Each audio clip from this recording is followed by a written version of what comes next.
वह अपनी पत्नी से इतना आसक्त था कि उसी आसक्ति के कारण एक दिन उसने एक भयंकर भूल कर दी और उस भूल का ऐसा क्रूर दंड उसे भुगतना पड़ा जिसकी उसने कभी कल्पना भी नहीं की थी।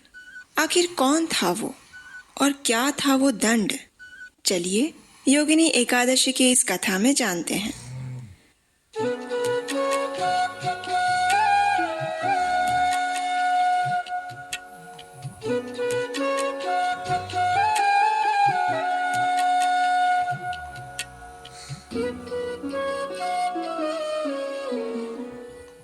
हरे कृष्णा। यह उस समय की बात है जब महाराज युधिष्ठिर अपने राजभवन में परम भगवान श्री कृष्ण के साथ संवाद कर रहे थे। युधिष्ठिर महाराज ने वैदिक ज्ञान की अपनी जिज्ञासा को संतुष्ट करने हेतु भगवान श्री कृष्ण से पूछा, हे मधुसूदन, आषाढ़ मास के कृष्ण पक्ष में कौन सी एकादशी आती है और उसका महात्म्य क्या है? इसके उत्तर में भगवान श्री कृष्ण कहते हैं, हे नृपश्रेष्ठ, आषाढ़ मास के कृष्ण पक्ष में आने वाली एकादशी को योगिनी एकादशी कहते हैं। इसका पालन करने से 88,000 ब्राह्मणों को भोजन करवाने का फल प्राप्त होता है। ये एकादशी मनुष्य के अनेकों पूर्व जन्म के पापों को नष्ट करने की क्षमता रखती है। चलिए इस एकादशी के विषय में मैं आपको एक पौराणिक कथा सुनाता हूँ। अलकापुरी नामक यक्षों का एक सुंदर नगर था। इस नगर के राजा थे देवताओं के कोषाध्यक्ष और यक्षों के राजा कुबेर। उनका ये राज्य हिमालय की विशाल श्रृंखला के बीच बसा हुआ एक छोटा सा स्वर्ग जैसा लगता था। चारों ओर विशाल वृक्ष और शीतल जल से छलकते हुए झील इस नगर की शोभा बढ़ा रहे थे। वातावरण में सदैव सुगंधित वायु बहती थी। ऐसे सुंदर राज्य के राजा कुबेर शिवजी के परम भक्त थे। प्रतिदिन वे उनकी सेवा पूजा करते और उनकी सेवा में सहायता करने के लिए उन्होंने हेममाली नाम के एक यक्ष माली को नियुक्त किया था। हेममाली प्रतिदिन अपने स्वामी कुबेर के लिए मानसरोवर से सुंदर पुष्पों का चयन करके लेकर आता और पूजा सामग्री के लिए कुबेर को देता। राजा कुबेर अपने इस सेवक की सेवा निष्ठा से बड़े प्रसन्न थे। लेकिन फिर एक दिन ऐसा हुआ कि हेममाली को अपने ही स्वामी से एक भयंकर श्राप के रूप में दंड मिला और उसका कारण था उसकी सेवा में आई हुई एक त्रुटि। अब देखिए, निसंदेह हेममाली एक आदर्श सेवक था, लेकिन उसकी एक कमजोरी थी और वो थी उसकी पत्नी के प्रति उसकी अत्यधिक आसक्ति। और इसी कारण से उसने जाने अनजाने में ही एक बहुत बड़ा अपराध कर दिया। अब बात ये हुई कि एक दिन प्रातःकाल हेममाली अपने नित्य क्रम के अनुसार ही शिवजी की सेवा के लिए पुष्प लाने के लिए मानसरोवर की ओर चल पड़ा था। वह सभी सुगंधित सुंदर पुष्पों को लेकर भी आ गया, लेकिन जैसे ही वह घर पहुंचा तो उसने अपनी पत्नी को देखा और उसे देखकर उसके मन में विचार आया कि क्यों ना थोड़ा समय मैं अपनी पत्नी के साथ ही बिता दूं।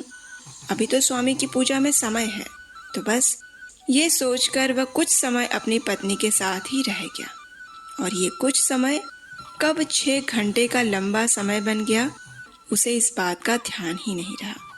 और फिर वो हुआ जो नहीं होना चाहिए था। हेममाली के स्वामी राजा कुबेर अपने आराध्य देव की पूजा हेतु पुष्पों की प्रतीक्षा कर रहे थे और उधर हेममाली को समय का भान ही नहीं था। जब इतने लंबे समय तक प्रतीक्षा करने के बाद भी हेममाली नहीं आया तो राजा कुबेर अत्यंत क्रोधित हो गए और उन्होंने अपने एक सैनिक को हेममाली के घर भेजा। जब सैनिक वहां पहुंचा तो उसने देखा कि हेममाली अपनी पत्नी के साथ वार्तालाप करने में व्यस्त है और यही बात उसने जाकर अपने राजा कुबेर को बताई। और ये सुनकर कुबेर को अत्यंत क्रोध आ गया। उन्होंने उसी क्षण हेममाली को राज दरबार में उपस्थित होने का आदेश दिया। राजा की आज्ञा पाते ही सैनिक हेममाली के घर पहुंचा। राजा के सैनिक को देखकर हेममाली को भी इस बात का भान हुआ कि उसने कितना बड़ा अपराध कर दिया है। कांपते हुए पैर और झुके हुए सिर के साथ हेममाली राजा के समक्ष उपस्थित हुआ। उसे देखते ही अत्यंत क्रोधित कुबेर चिल्ला उठे, अरे मूर्ख, अधर्म का आचरण करने वाले महापापी, तुमने अपनी पत्नी के प्रति आसक्ति के कारण आज मेरे आराध्य देव शिवजी की उपासना को भंग किया है। इसलिए मैं तुम्हें श्राप देता हूँ कि तुम्हें इसी क्षण कोढ़ की बीमारी होगी और इसलिए अब तुम अपनी पत्नी से भी दूर रहोगे। जाओ, निकल जाओ यहाँ से। हेममाली को श्राप मिलते ही उसका पतन होना प्रारंभ हो गया।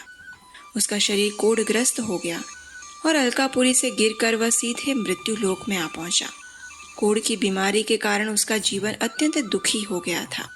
ना कोई उससे बात करता और ना ही अपने पास रहने देता, ना कोई भोजन देता और ना ही पीने के लिए कुछ।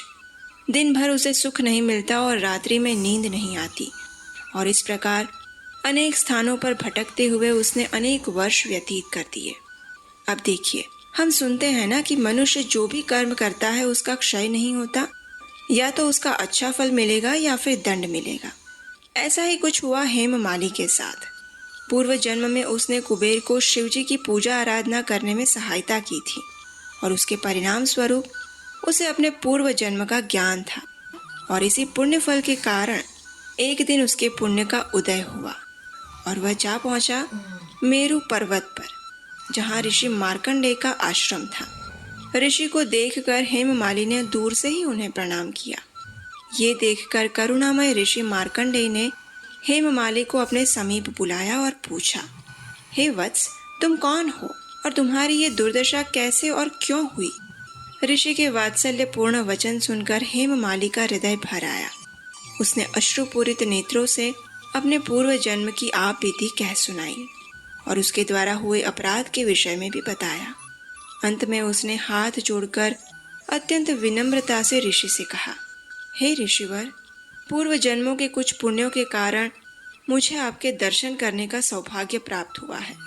कृपया आप मेरा मार्गदर्शन करें कि मैं इस पीड़ादायक स्थिति से कैसे मुक्त हो सकता हूँ। इसके उत्तर में ऋषि मार्कंडेय ने कहा, हे पुत्र, आषाढ़ मास के कृष्ण पक्ष में योगिनी एकादशी आती है। यदि तुम उसका नियम और निष्ठापूर्वक पालन करते हो और परम भगवान श्री जनार्दन की आराधना करते हो तो तुम समस्त पाप कर्मों से मुक्त हो जाओगे और अपने धाम वापस जा सकोगे।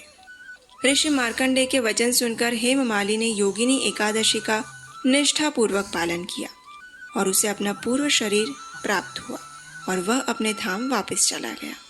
इस कथा का समापन करते हुए भगवान श्री कृष्ण ने युधिष्ठिर महाराज से कहा, हे धर्मराज युधिष्ठिर, योगिनी एकादशी का पालन करने से 88,000 ब्राह्मणों को भोजन करवाने का पुण्यफल प्राप्त होता है। इस व्रत के पालन से सभी पापों से मुक्ति मिलती है। तो इस प्रकार योगिनी एकादशी कथा का यहाँ समापन होता है। हरे कृष्णा।